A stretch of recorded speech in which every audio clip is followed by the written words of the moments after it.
আর এবার ব্রেকের পরে নজর রাখতেই হচ্ছে, ব্রেকের আগে ঠিক যে কথা বলেছিলাম, পূর্ব ভারতের পূর্ব রেলের প্রথম এসি লোকাল ট্রেন। হ্যাঁ, শিয়ালদা রানাঘাট রুটে অনেক যাত্রীদেরই বলতে শোনা যায় যে বড্ড গরম। মেট্রোয় যখন সব এসি, তখন যদি লোকাল ট্রেনটাও এসি করা যেত, অনেক যাত্রী এরকম বলেন। আর এবার হয়তো একে একে অন্যান্য লোকাল ট্রেনের ক্ষেত্রেও এই সুবিধে পাওয়া যাবে, কিন্তু প্রথম রুট হচ্ছে শিয়ালদা থেকে রানাঘাট। আগামীকাল থেকেই শিয়ালদা রানাঘাট রুটে নিয়মিত চলবে এসি লোকাল। আজ উদ্বোধন হয়ে গেল। আর ট্রেনের ন্যূনতম ভাড়া কত, যেটা সকলে জানতে চান, ৩৫ টাকা। আর সর্বোচ্চ ভাড়া ১২০ টাকা। প্রতি কোচে গড়ে ৯৬ জন করে যাত্রীর বসার ব্যবস্থা রয়েছে। আর ট্রেনের সামনে ও পিছনের কোচ মহিলাদের জন্য সংরক্ষিত। প্রবীণ নাগরিক ও বিশেষভাবে সক্ষমদের জন্যেও ৬টি করে ১২টি আসন থাকবে ২টি কোচে। কামরার দুপাশেই থাকছে অটোমেটিক সিস্টেমের দরজা। নিরাপত্তার জন্য প্রতি কোচে থাকছে সিসি ক্যামেরা। এটা বিকশিত ভারতের পদধ্বনি। আমি বলবো যে আজকের এই এসি লোকাল, এসি ইএমইউ, বিকশিত ভারতের যে স্বপ্ন মাননীয় প্রধানমন্ত্রী দেখেছেন, সেই বিকশিত ভারতের স্বপ্নের পদধ্বনি। এই পদধ্বনি আরো দ্রুত আমরা আরো বেশি করে যেন শুনতে পাই, তাহলে বোঝা যাবে যে বাংলার অর্থনীতিও বাড়ছে, বাংলার উন্নয়ন বাড়ছে। সেটা একমাত্র নরেন্দ্র মোদীর নেতৃত্বে সম্ভব। নকশালবাড়িতে পাহাড়ে ঝোড়ার বুকে নির্মাণ, সরকারি জমিতে প্লট করে বিক্রির ছক। স্থানীয়দের অভিযোগ পঞ্চায়েতে, পদক্ষেপ পঞ্চায়েত এবং পঞ্চায়েত সমিতির।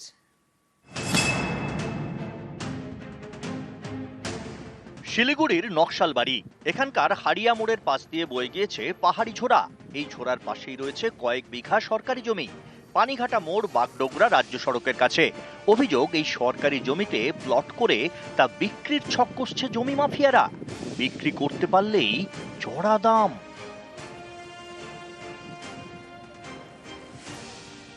পাহাড়ি ঝোড়ার উপর কয়েকদিন ধরেই চলছে কংক্রিটের নির্মাণ, যাতে সহজেই ঝোড়া পার করে জমিতে যাওয়া যায়। স্থানীয়দের থেকে এই অভিযোগ শুনে শনিবার হাড়িয়া মোড়ে যান সরকারি প্রতিনিধিরা। এবং আমরা ল্যান্ড ডিপার্টমেন্ট থেকে তথ্য চাইব, জমির স্ট্যাটাস কী আছে, কতটা কি আমাদের গভর্নমেন্টের জমি আছে, এবং সেই রিপোর্ট পাওয়ার পরে আমরা পরবর্তী পদক্ষেপ নিব। এবং গভর্নমেন্টের জমি যদি দখল হয়ে থাকে, সেগুলো উদ্ধার করে গভর্নমেন্টের বোর্ড লাগানো হবে। যদি আমরা দেখি ইনভেস্টিগেশনের পর এটা ১ নম্বর খতিয়ান, তবে আমরা এর আগেও আমরা মনিরামে অনেক জমি উদ্ধার করেছি, আমরা এটাকে উদ্ধার করে সরকারি বোর্ড লাগিয়ে দিই। শিলিগুড়ি থেকে বিশ্বজিৎ মিশ্র, নিউজ 18 বাংলা। সেরা উৎসবেরও অন্যতম ইস্যু কলকাতার নানান ক্লাবের পুজোয় থিম বাংলা ও বাঙালি।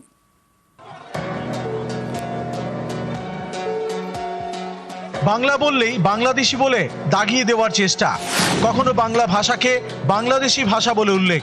এই নিয়ে রাজনীতির হাওয়া গরম। এবার বাঙালির সেরা উৎসবেও অন্যতম ইস্যু বাংলা ও বাঙালি।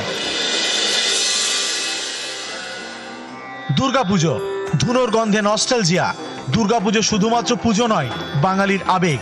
আর এই আবেগের পুজোই এবার থিম বাঙালি ও পরিযায়ী শ্রমিক।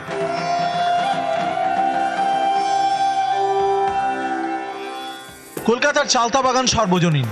এবারের পুজোয় থিম আমি বাংলায় বলছি। ৮১তম বছরে পড়েছে এবং তাদের মূল থিম আমি বাংলায় বলছি। এবং যে সমস্ত পরিযায়ী শ্রমিক যারা বাইরে কাজ করতে যাচ্ছেন, তাদের ট্রিবিউট জানাতেই তারা কিন্তু এই থিম এবারে বেছে নিয়েছেন। ডিএল রায় স্ট্রিট, চালতাবাগানের পুজো মণ্ডপের পিছনে রয়েছে বাঙালি লেখক দ্বিজেন্দ্রলাল রায়ের বাড়ি। এবার পুজোয় ফুটে উঠবে বাংলা ভাষার আবেগ ও বাঙালি পরিযায়ীদের কথা।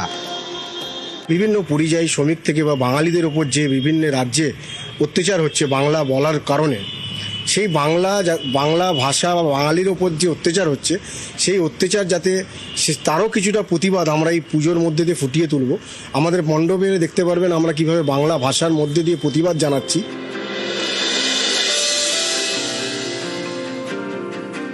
ভাষা থেকে সিনেমা, বাঙালিকে আটকে রাখা যায়নি, সব জায়গায় রাজত্ব বাঙালির। বেহালা আদর্শপল্লীর দুর্গাপুজোর থিম শতবর্ষে ঋত্বিক ঘটক।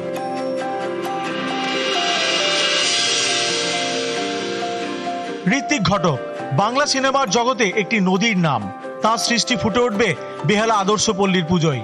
মণ্ডপ সজ্জায় দেশভাগের যন্ত্রণা, শরণার্থী পরিবারের গল্প, মেঘে ঢাকা তারা। সেদিন যারা ছিলেন উদ্বাস্তু আজ তারাই যেন পরিযায়ী। বিপন্ন বাঙালির ছবি যেমন ঋত্বিক ঘটক তুলে ধরেছিলেন তার ছবির মাধ্যমে, সেই ঋত্বিক ঘটকের জন্ম শতবর্ষে এবার পুজো মণ্ডপে সেই ছবি তুলে ধরবেন শিল্পীরা। ঋত্বিক ঘটকের শতবর্ষ, এবং ঋত্বিক ঘটক যখন বই করেছিলেন মেঘে থাকো তারা, তখনও বাংলা বিপন্ন ছিল, দেশ ভাগাভাগির বিপন্ন। তখনকার রুমাদেবী সুপ্রিয়া দেবী কি করে মহিলারা দেশভাগের পরে নিজের পরিবারকে নিয়ন্ত্রণ করেছে, স্বাভাবিক কারণে সেটাকেই তুলে ধরার আমাদের মানুষের কাছে মূল উদ্দেশ্য। এটা ভেরি কোইন্সাইড যে তখনও বাংলা বিপন্ন, আজকেও বাংলা বিপন্ন।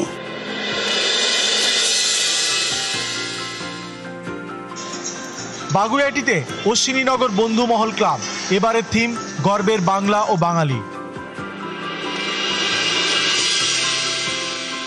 দুর্গাপুজোয় বাগুইআটির অশ্বিনীনগর বন্ধুমহল ক্লাবে তাদের বিষয় ভাবনা বাংলা ও বাঙালি, গর্বের বাংলা ও বাঙালি, বাঙালির ইতিহাস, বাংলার যে প্রাচীন ইতিহাস জানতে হলে পুজোয় এবার আসতে হবে অবশ্যই বন্ধুমহল ক্লাবে। প্রাগৈতিহাসিকের আগে পুরাতাত্ত্বিক যে তথ্য, আজ থেকে 42,000 বছর আগে পুরুলিয়ায় মানুষের বসবাসের এক্সিস্টেন্স পাওয়া গেছে। তার মানে বাংলার এক্সিস্টেন্স 42,000 বছর আগের থেকে ছিল।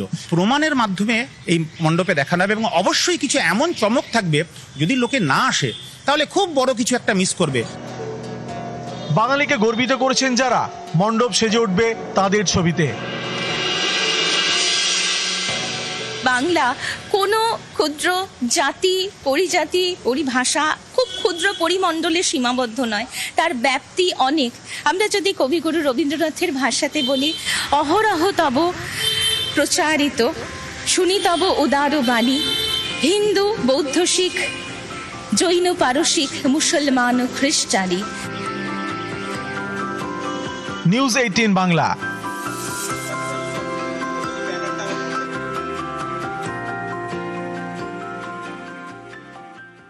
পুরুলিয়ার জঙ্গলের রাস্তায় পুলিশের গান, ডিউটি থেকে ফেরার পথে প্রকৃতির রূপে মুগ্ধ। অযোধ্যা পাহাড়ের রাস্তায় জিপ থামিয়ে গান করেন উর্দিধারীরা। উর্দিধারীদের দেশাত্মবোধক গানে মুখরিত জঙ্গলের রাস্তা। সকল দেশের সেরা বসে স্বপ্ন দিয়ে তৈরি সে দেশ, স্মৃতি এমন দেশ কি কোথাও খুঁজে পাবে না গো তুমি, সকল দেশের রানী সেদিন আমার জন্মভূমি।